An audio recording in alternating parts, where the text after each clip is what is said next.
Today on Bakes and Blenders, we're going to be using a Swiss meringue to make cardamom chai macarons filled with an infused white chocolate ganache. Let's get started. First, we're making the cardamom chai white chocolate ganache. Measure out your heavy cream and set it aside while we grind up some fresh cardamom pods. I used just one pod, and I used a small mortar and pestle to grind it up as fine as I could. If it's a little chunky, that's okay because we will strain it out. Heat up your cream and let it infuse with the freshly ground cardamom and some chai tea bags. Meanwhile, you can go ahead and measure out your white chocolate. Measure out your heavy cream, pour over your chopped white chocolate, and begin stirring. Stir until your ganache is completely smooth. If you've been stirring for a while and it's not coming together, pop it in the microwave for just about 5 seconds and continue stirring. Place some cling wrap directly onto the surface of your ganache and set aside to set up and get to room temperature. To get that pretty shade of purple, I'm using the Sugar Arts Master Elite powdered colors. I'm doing a smidge each of blueberry and burgundy. I like to add my powdered colors to my egg whites about an hour before I begin my recipe. To see my entire Mac Prep checklist, check out the link above, and I'll put a link below as well. To my sifted dry ingredients, I am adding some ground cardamom and chai spices. In my clean stand mixer bowl, I am adding my sugar that's mixed with egg white powder and my super dark purple egg whites. Whisk that just until everything's combined, and then we're going to put it over a double boiler. Stir the egg mixture over the double boiler for about 90 seconds. Then carefully dry the bottom of your bowl off and put it back in the stand mixer. Now it's time to whip our meringue to stiff peaks.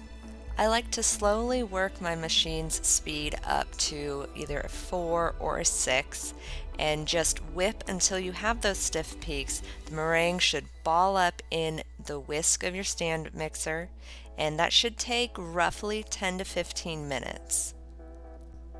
You'll find the recipes used in this video in the description box below. For a sturdier meringue, it's best to go low and slow, so I never go above a speed 6, and I like to start with a speed 4, maybe go to a speed 6 for a few minutes, and then finish again on a speed 4. Once my meringue is ready, I prefer to transfer it to a separate bowl. I don't like to do my macaronage in the stand mixer bowl. Besides making the meringue, macaronage is the trickiest part of making macarons. The first stage of this process is just to combine your meringue with your dry ingredients. While you should still be careful at this point, it's not as critical to be as careful with your folds because you just need to get it all combined. If you're enjoying this video, go ahead and give it a thumbs up, and don't forget to subscribe so you can see more of my videos. Now that your batter is homogeneous, we need to get it to the right consistency.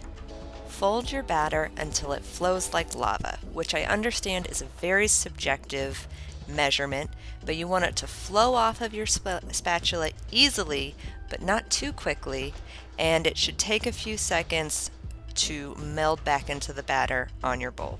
Whenever you're in doubt, fold a few times less than you think you need. I like to have another small spatula handy to scrape off my big spatula every now and then, just to make sure that there's no undermixed parts of the batter. If you'd like to see a video of how I prepare my macaron ingredients, make sure to check out the link that I'm putting on the screen and down below in the description box. Once you're happy with the consistency of your batter, transfer it to a large piping bag that's fitted with a small or medium round piping tip like a number 12. Now you can pipe your macaron shells.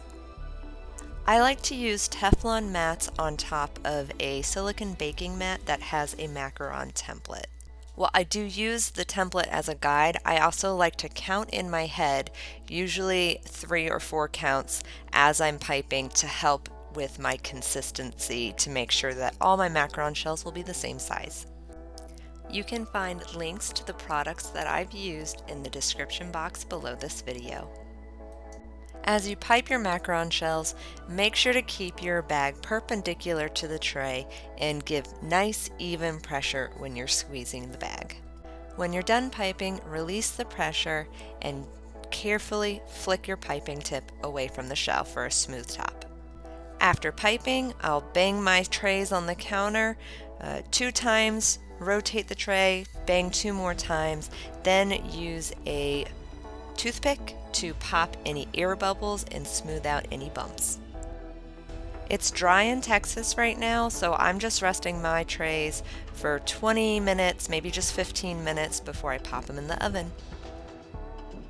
I like to rotate my baking tray halfway through the bake time, and then before I remove them from the oven, you want to poke one of your macarons to make sure that the feet don't wiggle. If they do wiggle, they probably need another minute or 2.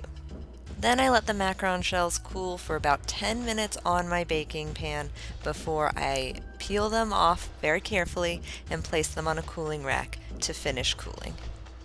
Time to pull out that cardamom chai ganache that we made earlier.